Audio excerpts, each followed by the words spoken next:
Welcome, friends of the Greasy Shop Rag. Today we're going to take a look at a Husqvarna 450 chainsaw. The customer complaint is that it only runs for like 15 or 20 seconds and then it dies. So he's not sure what's wrong with it. He brought it in to have us look at it. Well, right away looking into the fuel tank, we noticed that the fuel is kind of tacky. It's not normal. And I suspect he has bar oil in the fuel tank, and we look into the bar oil tank, and sure enough, it's got gasoline in it. Pre-mixed gasoline, so at least he had that part right. He just put it in the wrong tank. So let's get this Warning,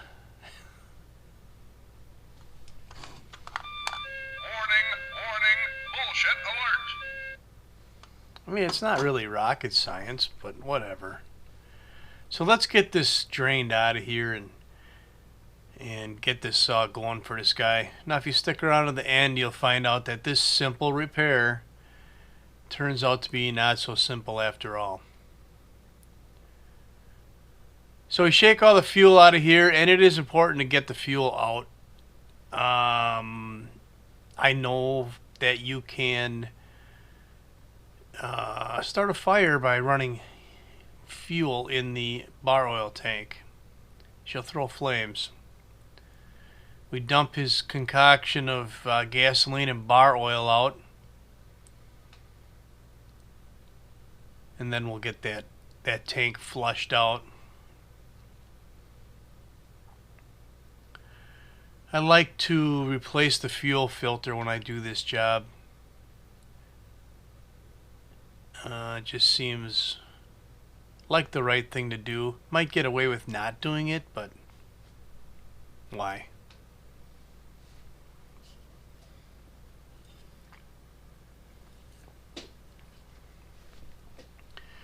Splish splash. We'll swish it around a little bit.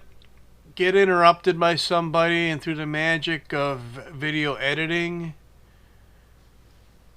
poof, we got the tank flushed out. So as long as I'm at this point where I have the bare fuel line, I figure why not pressure test it. I haven't had any saws come through where they put bar oil in the fuel tank and then I had to rebuild the carb. It just hasn't been a thing. So this pressure tested fine. We'll dump some special sauce in it.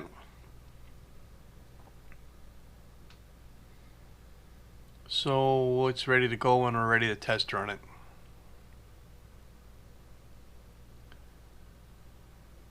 This video was done in the winter time, so we're going to add some low temp bar oil to this. Just taking a final look in there to make sure there isn't any gunk blocking the inlet for the bar oil to get to the pump.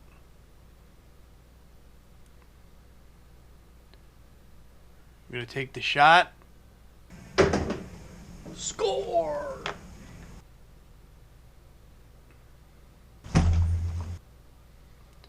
Alright, let's pop the hood and see what we got going on underneath here. Right away, bam! Nice clean air filter. So that tells me either this was serviced and he hasn't really run it yet. Maybe he dumped that bar oil in there before he even got to do any cutting. I don't know. I mean, the saw didn't come to me with sawdust all over it. Well, who knows? That spark plug does look pretty rich. And he did say it only ran 15 or 20 seconds, so we know he at least got it started and tried running it.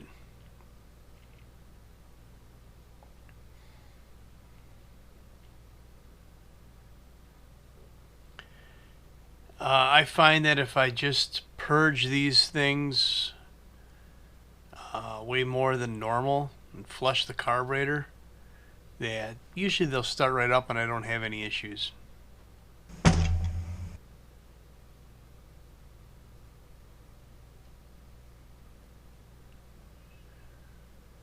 I just took one final look there at the spark arrestor screen to see what it looked like.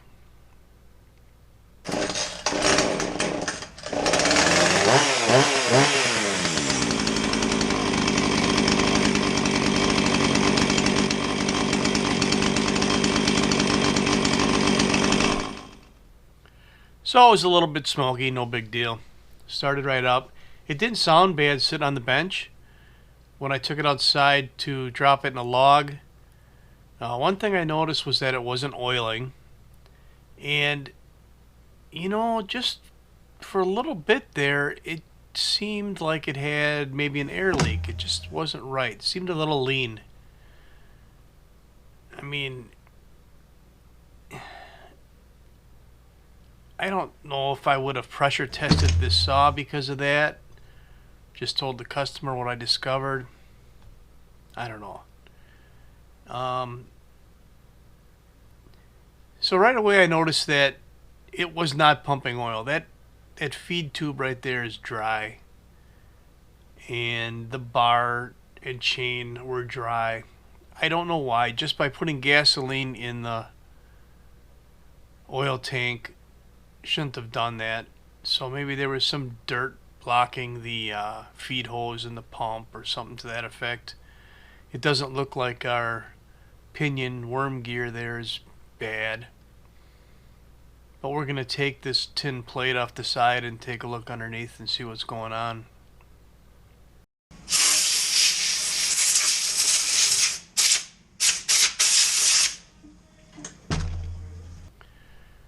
So I guess I kind of stumbled across the reason for my running issue, and unfortunately the reason why this guy saw is junk. He walked in not knowing what it needed. I was gonna feel good about him having a small bill and being a happy customer and out the door, but it pays to look at everything when you got these things in your hand. I mean, there I'm checking out the tank vent, you know, looking at what else is going on, and I grabbed the end of the crankshaft, and sure enough, there's play in it. There's enough play in that thing that I can see the gap between the oil seal and the crank. So, you know, basically I had to call the guy and tell him, run it till it dies and don't bring it back.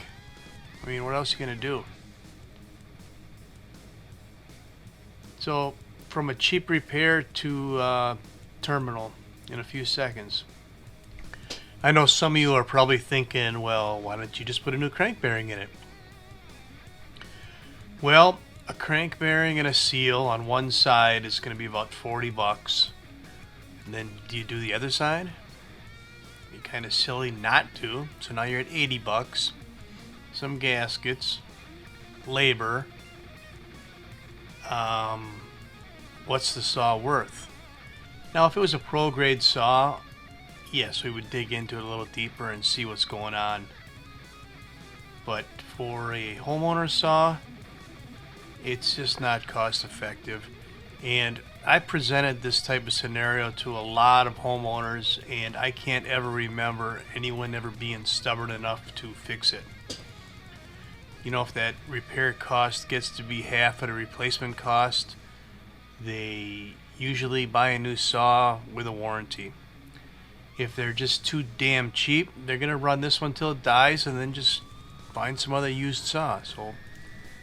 So be it. So that's all I got for you on the Husqvarna 450 bar oil and a fuel tank repair. Thanks for watching. Later.